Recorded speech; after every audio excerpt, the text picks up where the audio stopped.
Hey everyone, Zhonos here.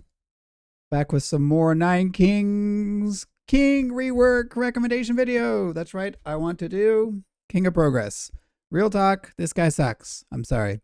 I hate to be the bearer of bad news. I'm going to try to move quickly through this today because I always go so long. So let's jump right into how I would fix the King of Progress. So, real quick. This faction has crit as its enchantment. And it has a unit that can't attack, a unit that has one damage to start with, and a unit that has 5 damage to start with and has the worst scaling in the game, the rat. Why? Why does this faction have crit? There's no synergy at all. And Bell Assist on top of all this silliness. I think it's very silly and very bad synergy. Also Reinforce. Again, a card that scales damage. And 2 units that don't scale with damage really at all. The Defender doesn't scale at all. And the Executioner has 1 damage to start with. Woo! Reinforce does a whole lot in this faction. It does not. Also, I think these starting hands are terrible. So if you don't know, in Nine Kings, you get a troop, you get a building, and then you get like the tome / enchantment. So think with me real quick. We're playing King of Progress. We get Executioner or Defender or Rat. Then we get a base, Concabulator or Converter. And then we get Precision, Reinforce, or Overhaul. Yeah, you never want Precision and you never want Reinforce in your starting hand. The starting hands are horrible. Oh, and preferably you want Overhaul. Overhaul, right? And then you need something to overhaul. So you need like Concabulator or Converter. And then you have the troop. Hopefully you get like the actual troop you want to use. I just suffered. And I think many have as well with a horrible starting hand. So let's go ahead and move on to the last point that we'll go over in detail. The leveling gimmick in this faction makes no sense because rats have no level limit already. And the level scaling on the other 2 units is not good enough. And we have 2 ways to increase the level cap. Nonsense upon nonsense. So let's just go over the tier list. This is where I rank them. I have denoted where I changed the ranking of a card since the tier list video I did about a month and a half ago. Overall is the best card in the faction for obvious reasons. Only its first usage is weak. Every usage past its first usage just makes it better and better and better and better. I think it's a very solid card. It's not quite S, but it's very good. Mothership, I've lowered in ranking. It's still fine. It's still good. Just not as good as I used to think it was, but still solid. Defender and Executioner I have as equal. Roughly, they are both kind of middle bottom of B tier. They're okay. I might actually want to lower Defender, honestly, but it doesn't mean the Executioner is any much better, to be honest. Neither of these are very good. Converter is only good for 2 things. Early game, when you have nothing, and especially high difficulty, you just need killing power on high health targets. The Converter can help get rid of Paladins, Defenders, just a couple extra units that you just wouldn't have the DPS for. So early game, when the enemy has like 5 to 15 units, Converter is good because it does infinite damage. Late game, in only the champion fight at the very end of your run, in a normal run, the champion also takes bonkers damage from the Converter. So in that other scenario, like you're running a wall build or a Defender build, which are both not that good, especially Defender build is not nearly as good as it used to be. But still, if you're running like a pacifist build, a build that doesn't do a lot of damage, the Converter can take care of the champion for you, which you otherwise may not be able to kill. That's the only reason why it's good. It would be F tier otherwise. Lab Rat. Lab Rat is actually not bad, but only in the King of Progress faction, only and only with the 2 perks, getting gold and leveling up, and Lab Rat starting at level 4, if you have the max perks. Only then and only then is the rat actually good. It's niche okay. Like you could sort of do Reinforce. It's niche okay if you're doing a really goofy thing like what I did for the King 99 King of Progress video, where I did use rats halfway through on a Reinforced Paladin where the rats would soak Overhaul levels so that the paladin could get more levels. They're like, that's super niche. The rats themselves aren't good. Concabulator is not good. There are worse cards. So other factions use it better than the King of Progress. King of Progress is only feels good with like the rat build, but then the way that Overhaul works and the way that like the Shrine works does benefit the Concabulator somewhat. And if you could get like King of Stone to generate 2 more Concabulators out of a level 3 broken Concabulator, and then you also get the broken Concabulator as a separate card, like it does feel good in the right situations if you're doing very specific things, but it's not very. At the end of the day, you're just like spinning plates and not getting much accomplished.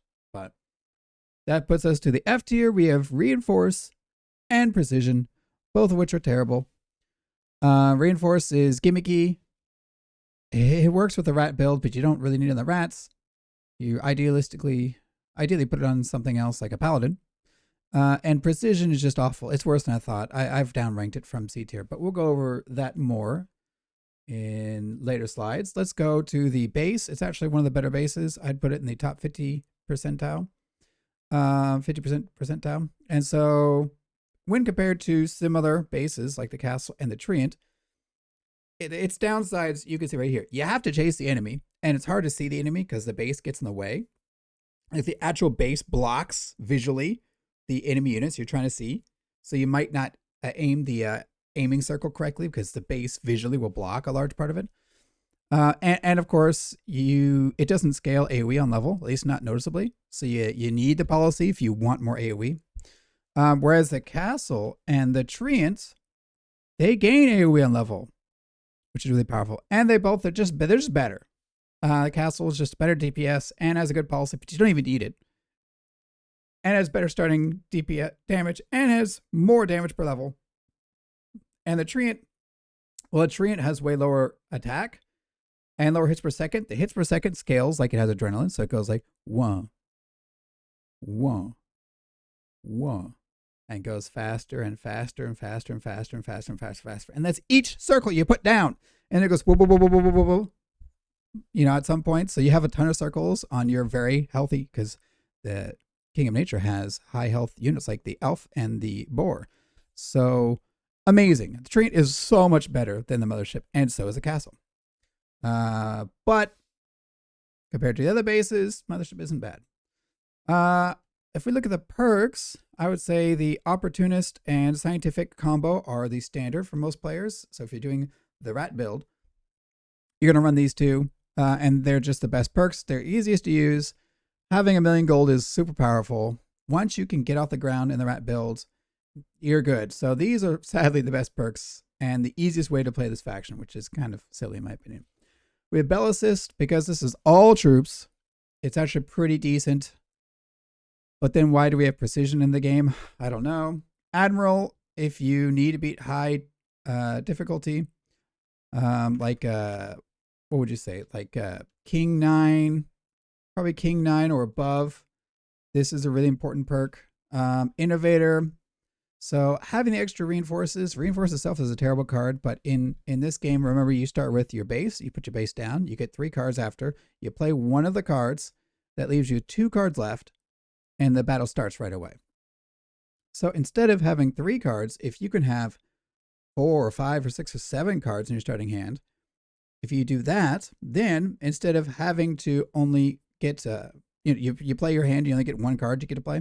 Instead of having to wait a few years, you can use the extra reinforces. Say you just have, well, 4 would be more than enough. If you have 4, right, and you have the 3 starting cards, if you just save 2 reinforces, then you could play all 3 of your starting cards, and then these stay in your hand. You can just sell these 2 off, and you get a massive power spike. It's as if you jumped ahead 2 more years in the future. Like you've had 2 more card plays than you were supposed to.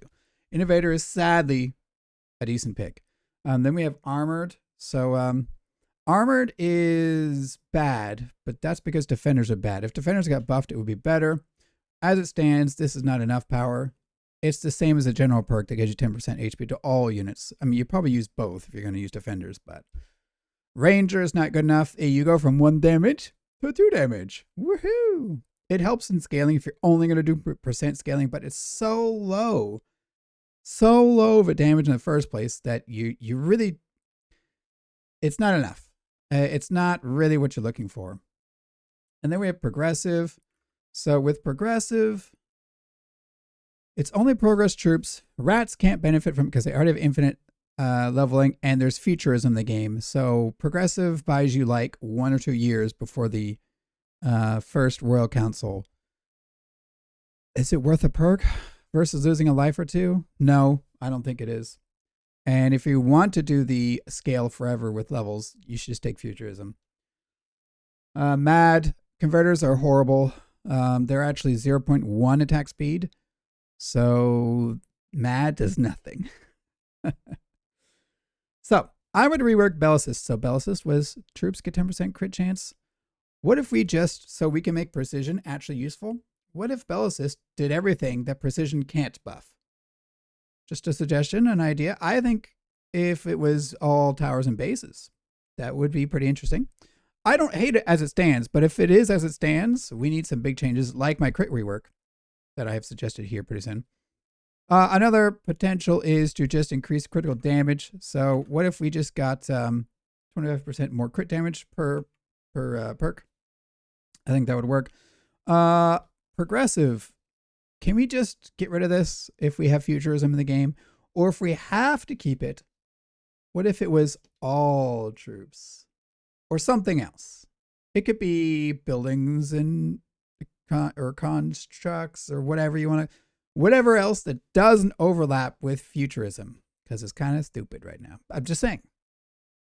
So, but if it's all units, that might be acceptable, because then futurism does progress the defender and the executioners, whereas progressive could only give you 4 max, but that might be huge if you have 4 more levels in a paladin. Oh my gosh, that'd be insane.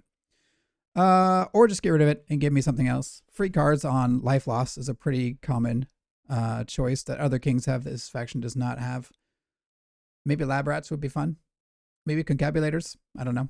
If it's lab rats, give us 2 per life, or maybe 4. Oh no, 2 per perk choice. So we would get 8, like the wall maker. Why do you get 8 walls? 8 rats would make more sense. And then we have mad. Mad is just bad and sad. And I would be glad if it was 20%, so double the attack speed as a minimum, and also rework, not rework, just fix converters. Or hear me out. Instead of zapping 1 guy, what if we zapped 2 guys? That'd be pretty cool. So something, because mad is just totally useless, like way worse than you think. But we'll go over that when we go over the converter stats. So if I were to rank the policy synergy with the general policy pool, I'd say that actually the general policies are better than progresses. Supplies is your best choice. Also multiculturalism, if you can roll into some of the high rolls, like what is it called? Development, where you get a wild card that's like a free level for every empty plot. That one's pretty good because progress likes to use overhaul to get more power. So you tend to have fewer plots by the first Royal Council at least. So I think multiculturalism and the year 5 Royal Council with development is debatably better than supplies. But otherwise supplies is really good because you get another overhaul. And you just get other units. You can level up your units more. You get another rat. Supplies is sadly probably the best general policy and policy, like, period, for this faction, broadly speaking. A feast is decent, mostly for defenders and executioners. Doesn't really matter if they're rats. Outsourcing, rerolls is better than gold. Gold is a C tier. I might have undervalued it a little bit. But rerolls are guaranteed, whereas gold is not guaranteed because the costs for things go up and up and up. So you're not actually getting 9 rerolls, not even close. Depending on what you're trying to reroll. And outsourcing is amazing because you can reroll the enemy, and enemy costs never reset. So having like free enemy rerolls is huge. Rebirth is pretty good to survive to the prophecy year, which is usually how you can win at all. You need some big burst, and if you're doing higher difficulties like king, above king difficulty, abusing the prophecy is pretty integral. And then we have poison thorns and venom, just generally good on everybody. Overwork would be better, but there's no building in the faction that has like a buff, like a blacksmith, so it's not as good. Obviously, multiculturalism, a lot of just grabbing multiculturalism and a random perk from this is probably right around here. And then we have Catharsis and Iron Fist. Catharsis is good if you have like a wizard or something with high attack and you have your executioners, and then you like transfer over the high attack to the low attack units. It's not bad. It's a bit, just a lot of things you have to go right though. And then we have Iron Fist, of course. It's actually better than I thought. If you have precision on a wizard or something else that is high attack, then Iron Fist could make sure that you one shot. And then you'd want like combustion. And then there's some fun synergy, but like it doesn't, it's more like a King of Spells build than it is like a King of Progress build, in my humble opinion. And then we have Loan for more rerolls, and then everything else. I might have missed a few things. Let me know down below.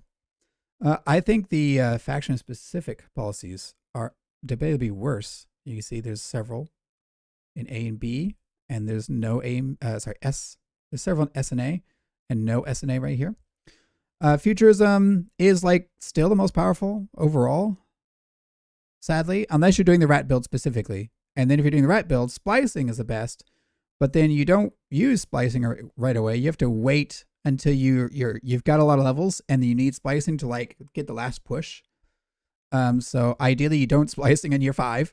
You splicing more like year 21 or whenever the later half Royal Councils were. So I think Futurism, because it's the only way to get real power anymore in the faction, and it's still not enough, but it's still okay. Splicing for obvious reasons. Ultra Gravity to help you manage the Mothership if you're doing the Mothership base build, but you're not going to win with just the base unless you're doing King difficulty, or maybe you can win in King 9. But so Ultra Gravity would help there. It soft doubles your DPS, but mostly with the Mothership, if you're focusing on the Mothership, you're going to be DPSing the high priority targets. So it's going to be front line and then back line, or back line and then front line. So like this might let you hit both of them, but depending on the faction, you could already hit most of the units anyway. Just depends on what the matchup is. Gentrify is okay. It's just okay. If you don't know what else to pick, you could pick Gentrify, but your build, you already might have plots that are max level. You might be getting year 5 and there's only like 1 or 2 plots, so it gives you basically 2 cards, roughly speaking. It has some highs, but it's not the most crazy choice, to be honest. Then we have Scopes. Scopes is only good with things like if you have Rewind in your hand and then you get all those extra cards, then you can Rewind and it's really powerful. Or if you did Long-Termism, which is really risky, then you hit Scopes early, and then in a later selection in the Royal Council, because you get 3 Royal Council events if you use Long-Termism in a previous Royal Council. So in that case, you could get Scopes and then find Refraction, and you get like a bunch of rainbow cards. So like those are the only ways that Scopes is good. Otherwise, it's just some gold. You sell cards for gold, and it lets you, again, like I explained earlier, it lets you use your other cards in hand without starting the battle right away. So it's okay. It's not good though. It's almost F. And then Frankensteinian, which I'll explain why it's not as good as it should be down below, but it's an F. So, yeah, I would recommend, and this is really the problem with the converter. Actually, let me grab the where is it? The converters.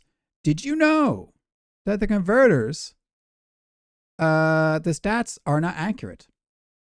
Technically, the display tooltip is wrong. That's just it's slightly bugged. It's actually not accurate for anything. But it's more like the troop that you're converting into. It's those stats. And then if you give it more stats, the troops that will summon out, like the rats, they won't gain any stats. You can do all the swords you want onto a converter. The rats that come out will still do 5 damage. Same thing with the, if you do Frankensteinian, the bombers always do. You can see right here at level 1 converter, the bombers do 23 damage level 1. So level 1 converter with Frankensteinian does 23 damage to the AoE. Then the unit you convert will be infinite damage. So it will show like 1,000 if it's a high health unit. But all the units around, you'll see 23. If the converter's level 2, it'll be something like 35. And if the converter's level 3, the bomber does 52 damage at level 3. And wouldn't you know it, so does the converter with Frankensteinian. So going back to our other policy here, Frankensteinian is horrible because of that. I would change it to they actually summon the bomber, because guess what? Frankensteinian not only isn't like gaining any damage like it's supposed to, but it doesn't even summon the bomber. So if you had one, like say there's one enemy trapper running ahead towards your base, and there's like some ballista behind that are really far away. There's no way that it's within AoE range of a bomber. There's only one frontline unit that gets converted, whoop, and now he's a bomber. Well, he's not. You don't get a bomber. It should work like this. The one trapper gets whoop, converted to a bomber, and the bomber goes, oh, there's nobody around. Let me run until I find some bad guys. Boom! That's what it should do. But it doesn't. It just goes, boop. And if there's nothing it hits, it does nothing. So if we just actually summoned bombers with Frankensteinian, you know what? That'd be fine. I'd accept that.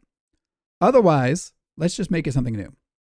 Maybe the first time progress troops are defeated, there's a 10% chance that they come back because they're being lightninged back alive. I don't know. Something different, because it's not working right now. And the damage on the bombers that the converters summon, it's not being scaled. Also Futurism. So remember, Futurism is you have no level cap on your future troops, or sorry, your progress troops. But funny enough, that's only the defender and the executioner, because the rat already has no limit. It's kind of stupid, pointless that this exists. But what if it was all troops in the game? Now that would be fun. Okay, that's too strong. I hear you. Maybe we make it work with progressive. Progressive targets your troops. Maybe instead it's just all constructs, buildings have no max level. Or what about something completely different? Like all calendar years, the events, like the tower, the peace, declaring war, the shop, the rainbow, if we could even get the rainbow army sooner too, the champion fight. What if they all just happened sooner, or something new, please? We need something. I don't hate Futurism. We could keep Futurism, but Futurism and progressive feels awful. And I wish it weren't so. Let's see. Now, if we look at the troops for this faction, the Executioner actually is not bad. It has surprisingly more effective HP at level 1 than the Defender, and basically the same EHP as a Defender at level 3. This is not, we're ignoring if there are buffs going on or anything. This is just the troop at level 1 and at level 3. So the HP of Executioner is actually above average. The DPS is about average, and they continue to be about average at level 3. So they're middle of the back. I think they're okay. Defenders, they don't have real DPS. Their DPS is how much damage they're reflecting, and they are limited by their health pool. So you can only do 100 total damage with a level 1 defender, and a level 3 defender plot can do just under 600 damage total. So they don't really count as having DPS, but if you were to count them, I mean, they're pretty low. Lab rats, pretty horrible. They should be towards the bottom at level 1 for a reason. If you have them at higher levels, they're surprisingly good, but the problem is this is deceptive. They will die to AoE like in an instant, because they all have really low HP. So I don't know if this is actually the best gauge, but if you just look at the stats, this whole faction is mid at best, maybe below average with their troops. And the Defender being a frontline unit, the fact that they're this bad at tanking, they should not be middle of the pack. They should be like number 1. That's their whole job, is to defend. So I think that the nerf's a little too hard. Anyway, Yeah, see, I'm just explaining right here that these guys aren't actually DPSing because, like, bombers don't count, by the way, because they just do one hit and they're gone. Anyway, if we look at my suggestion here, before we look at the troop adjustments, I actually recommend changing critical hit, how it works in this game. So what if crit scaled beyond 100%? And if every percent of crit chance beyond 100%, what if that just became crit damage? So as long as you added up additively all the bonus crit damage, different sources of crit damage in the game, so you don't get like Iron Fist doubling over and over the crit chance, the crit damage bonus. As long as that didn't happen, I don't think we need that because currently I believe it does double every time that you take it. But yeah, anyway, if we can get something for having more crit beyond 100%, then precision would be fine. And I say this because why does execution have 5% damage, but we have precision in the game? It's totally, 5% is a waste if you're ever going to use this. Or really precision with any unit with crit, which the typical crit chance for most units of the game is 5%. So like they all don't need that 5% if you ever want to pick precision. And some units gain crit on level up. And also remember, with the, where is he?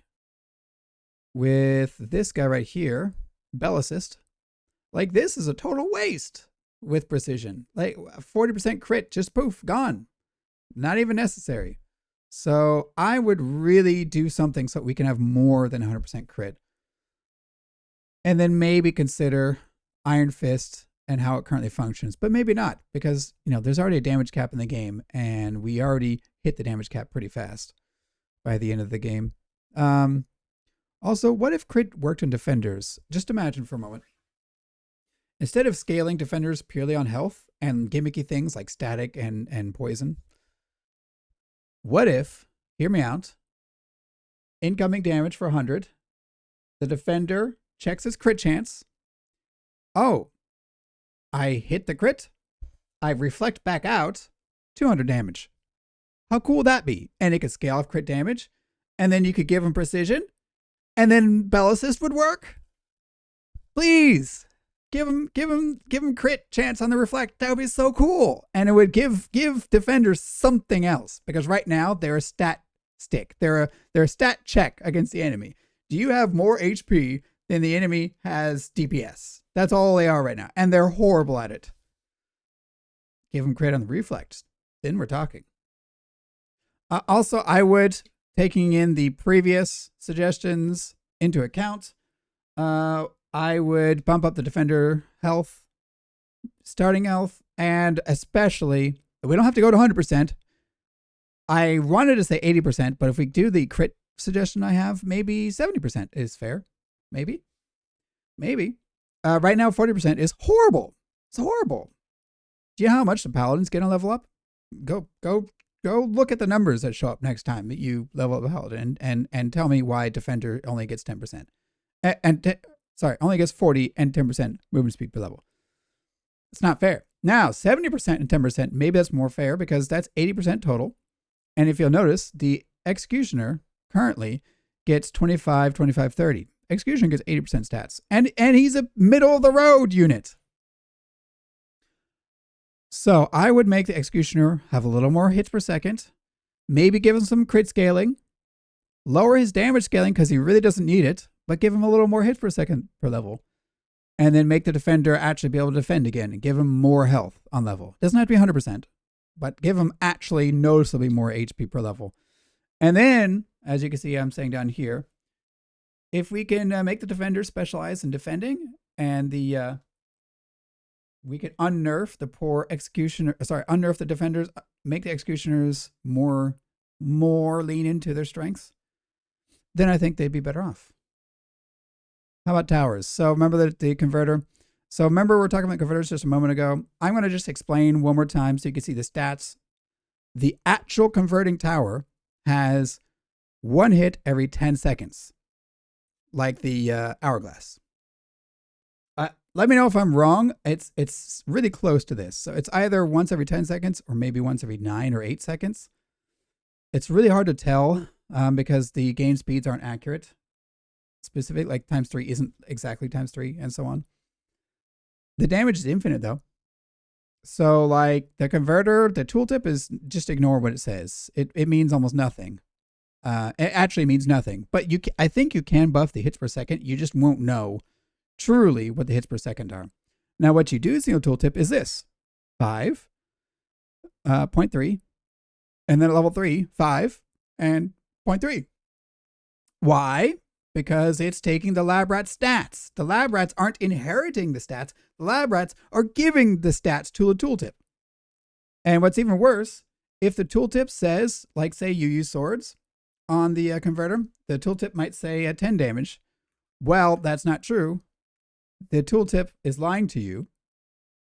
Nothing's doing 10 damage. The converter's doing infinite. And the rats that are summoned still do 5. So, yeah, the lab rats permanently do this. Level 1 and level 3 are basically the exact same. And if you turn them into bombers from Frankensteinian, then you get 23 damage. And you don't actually get the bomber. And hits per second, it'll say this, but it's lying. That's the bombers. Hits per second, which doesn't even matter because they explode. And then they're gone anyway. And then the converter actually says a different number. It says like 63 damage.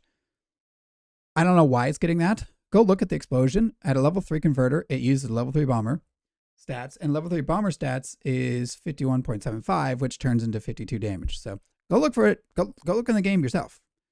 You can use the infertility quest for progress and check this really quickly because it starts you off with Frankensteinian. So yeah, the towers are broken. They're good early game because they can save you against small numbers of units, including really tanky units, especially at high difficulties. And they will save you against the final champion in niche builds where you're super tanky, but you have no damage. That's it. So yeah, as I said earlier, we just need to make them work as they describe themselves. If they actually inherited the stats, because they don't, that would be good. The summons are so slow, the rats are so slow. It would be nice if they got some movement speed too, but if they at least got the actual damage of the converters added to themselves. And rats, by the way, are so horrible level 1. They need the converter stats to be at all useful. And then if the converter would actually summon a bomber, then the bomber would inherit the stats. So the bomber could actually scale damage. That would be great. As it stands, converters are awful, awful, awful niche buildings that all they're good for is the infinite damage. The summons mean nothing. Absolutely nothing. It's just, if it actually functioned the way the tooltip says it does, the way the description says it does, they might actually be fine. Although I think once every 10 seconds is still too slow. Anyway, closing thoughts I have. Faction still feels very clunky. Not as bad as Time. I think Time had some fundamental flaws that were very unhealthy for the game. Exponential infinite attack speed scaling on Adrenaline is very bad when you combine it with a summoning unit. But Progress also has a lot of problems. And when you put it all together, Progress is the weaker faction. Not by much, but I do think it's weaker right now. Harder to beat the highest difficulty. Harder to even play in general. Like you just have to do the rat build if you want something consistent. And even then, that's not consistent. So, in closing, I think, like Time, you just got to fix the crit interaction because that's making a lot of perks and cards and units feel pointless. Or they just have no synergy with each other. And I would do something about the weird leveling gimmicks that you have in this faction because it feels like there's too much overlap and that there's a ton of waste and a lot of things feel bad for no reason. So that's my feeling on King of Progress. If I had to pick the next king, I would say King of Blood or King of Stone, but maybe there's someone else that I should pick on next. Let me know down in the comments below. Either way, thank you, Sad Socket, for making 9 Kings and for doing 20 major content patches. I hope you've enjoyed the winter vacation, had a nice New Year's, nice relax. Hopefully you've gotten to take some time off. I haven't seen many posts in the forums, but I assume you're all working very hard on patch 21. I'm really looking forward to seeing rank mode. Hopefully it's fun. Hopefully. Either way, if this video helped you out, please let me know. Please send this to Sad Socket if they if you're not watching. If you are watching, thank you for dealing with my my rant. And for everyone else, thank you for watching. If you enjoy the video, please leave a like. If you'd like to see more, feel free to subscribe. Thanks for watching. I'll see you all next time.